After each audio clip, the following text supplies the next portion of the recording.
Assalamualaikum warahmatullahi wabarakatuh.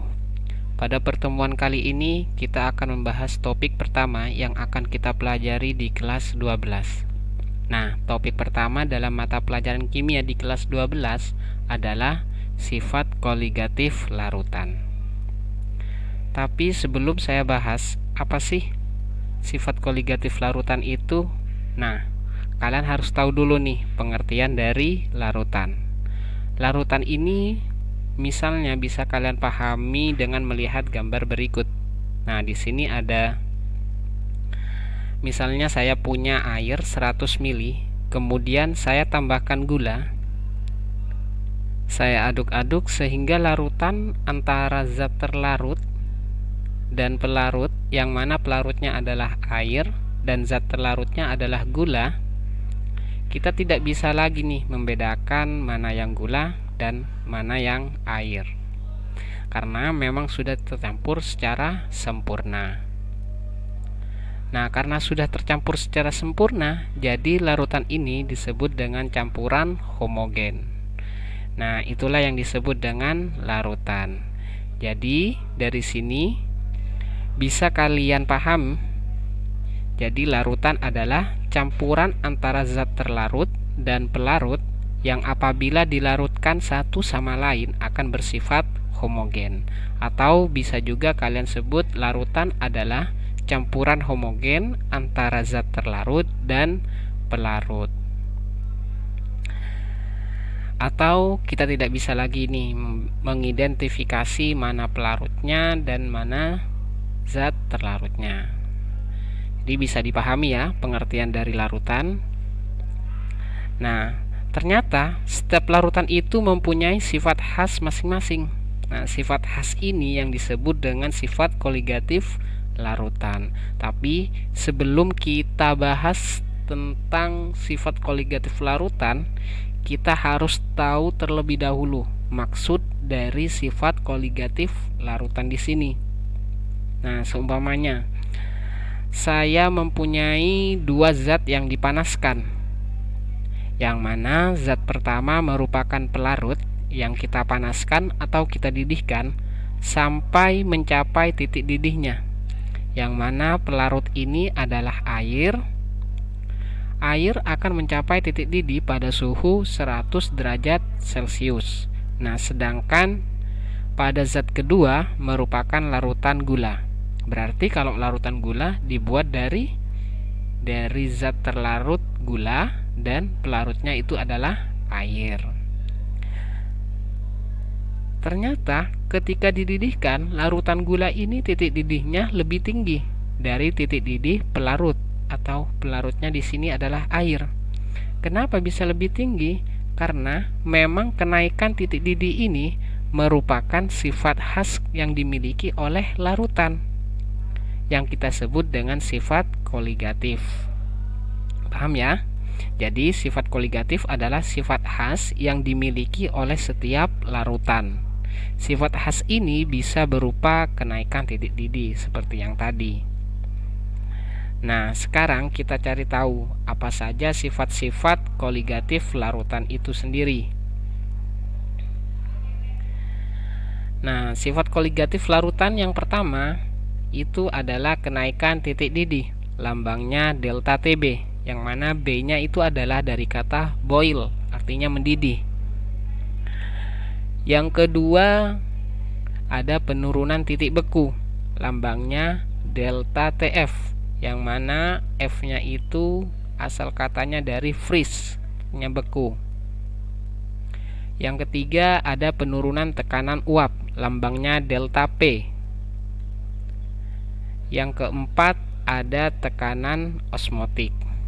Nah, tapi kalian tahu nggak sih ternyata sifat koligatif ini dipengaruhi oleh jumlah partikel zat terlarutnya. Maksudnya apa sih?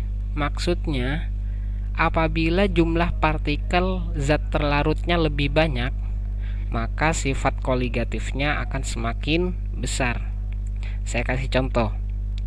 Di sini saya mempunyai dua larutan, yang mana larutan pertama diisi dengan gula sebanyak 10 gram. Dan ternyata sifat koligatif larutan pertama ini, sifat koligatifnya lebih kecil dibandingkan dengan larutan yang kedua yang saya isi dengan 20 gram gula. Ternyata larutan yang kedua sifat koligatifnya ini lebih besar dibandingkan dengan larutan yang pertama, yang mana larutan pertama cuman diisi dengan 10 gram gula. Nah, mengapa demikian? Karena seperti yang tadi, sifat koligatif larutan itu dipengaruhi oleh jumlah zat terlarut, bukan pelarutnya, tetapi jumlah zat terlarut. Jadi diingat-ingat, sifat koligatif larutan dipengaruhi oleh jumlah zat terlarut. Jadi jika jumlah zat terlarutnya semakin banyak, maka sifat koligatifnya akan semakin besar. Nah, jadi bisa dipahami ya. Nah, jumlah partikel zat terlarut ini secara matematis bisa dihitung dengan satuan konsentrasi. Di sini yang pertama ada molaritas, lambangnya M besar.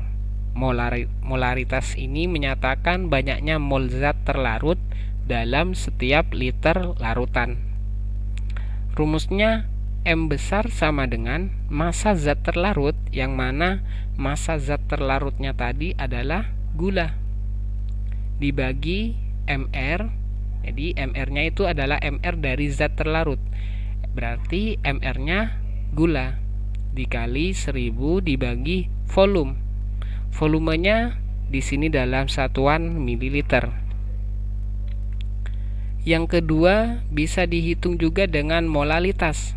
Molalitas di sini menyatakan banyaknya mol zat terlarut dalam 1000 gram pelarut. Molalitas rumusnya M kecil sama dengan massa zat terlarut gula tadi dibagi dengan MR-nya gula dikali 1000 dibagi massa pelarutnya. Massa pelarutnya di sini dalam satuan gram. Nah, yang ketiga fraksi mol. Fraksi mol itu lambangnya X. Fraksi mol ini menyatakan perbandingan jumlah mol zat terhadap jumlah total mol seluruh penyusun larutan. Fraksi mol di sini ada dua macam. Yang pertama fraksi mol zat terlarut, yang kedua fraksi mol pelarut. Nah, saya kasih tanda fraksi mol zat terlarut itu XT. Jadi biar gampang kalian mengidentifikasinya. XT itu adalah fraksi mol zat terlarut. Rumusnya, kalau yang ditanyakan fraksi mol zat terlarut, maka mol terlarutnya ditaruh di atas, terus dibagi dengan jumlah mol seluruh penyusun larutannya. Jadi dibagi dengan jumlah mol zat terlarut ditambah jumlah mol pelarut. Terus kalau yang ditanyakan itu adalah fraksi mol pelarut, maka mol pelarutnya itu ditaruh di atas, kemudian dibagi dengan jumlah total mol seluruh penyusunnya. Nah, saya kasih contoh. Nah, di sini ada sebuah larutan gula, yang mana berarti kalau larutan gula itu terdiri dari gula sebagai zat terlarut, dan larutannya di sini adalah pelarutnya di sini adalah air. Gula yang dimasukkan ke dalam air itu sebanyak 18 gram.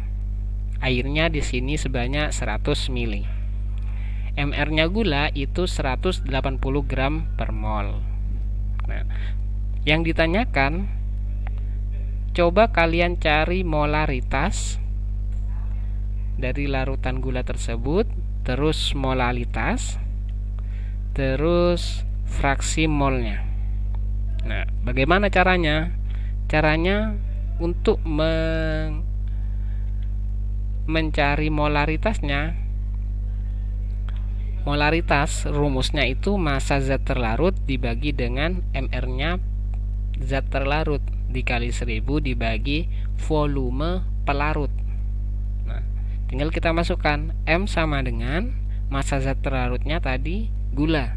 Gula itu massanya 18 gram dibagi dengan MR-nya gula, MR-nya 180 gram per mol dikali 1000 dibagi dengan 100 mili. 100 mili itu adalah volume dari pelarutnya air tadi. Nah, 18 dibagi 180 hasilnya itu 0,1 kan. Terus 1000 dibagi 100 hasilnya 10. Maka M sama dengan 0,1 dikali 10. Hasilnya M sama dengan 1 molaritas.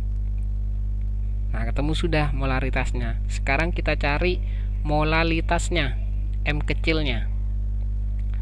Molalitas rumusnya massa zat terlarut dibagi dengan MR zat terlarut dikali 1000 dibagi massa pelarutnya.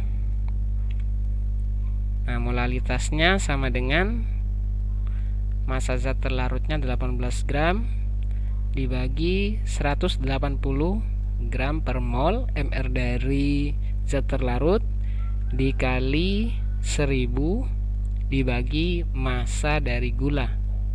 Massa gulanya itu 100 gram. 18 dibagi 180 hasilnya 0,1. 1000 dibagi 100 hasilnya 10. Maka M sama dengan 0,1 dikali 10. Molalitas sama dengan 1 molal.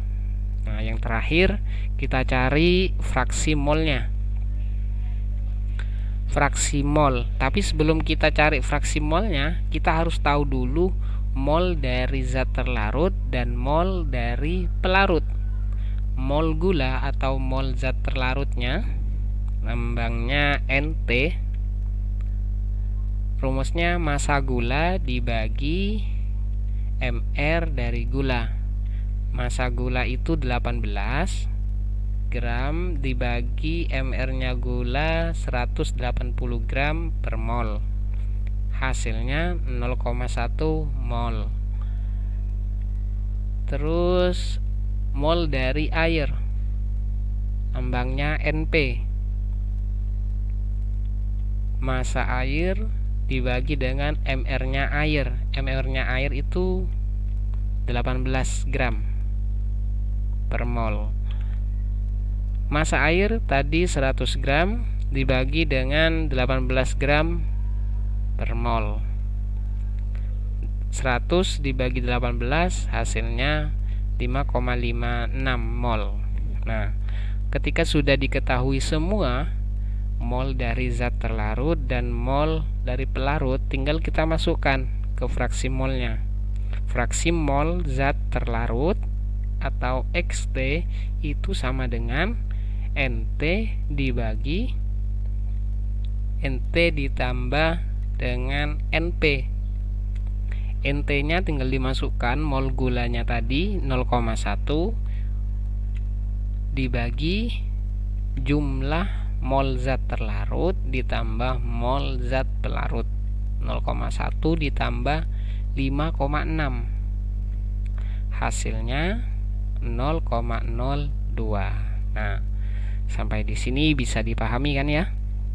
Mungkin cukup sampai di sini dulu pertemuan pada kali ini. Kita lanjutkan minggu depan. Saya akhiri. Wassalamualaikum warahmatullahi wabarakatuh.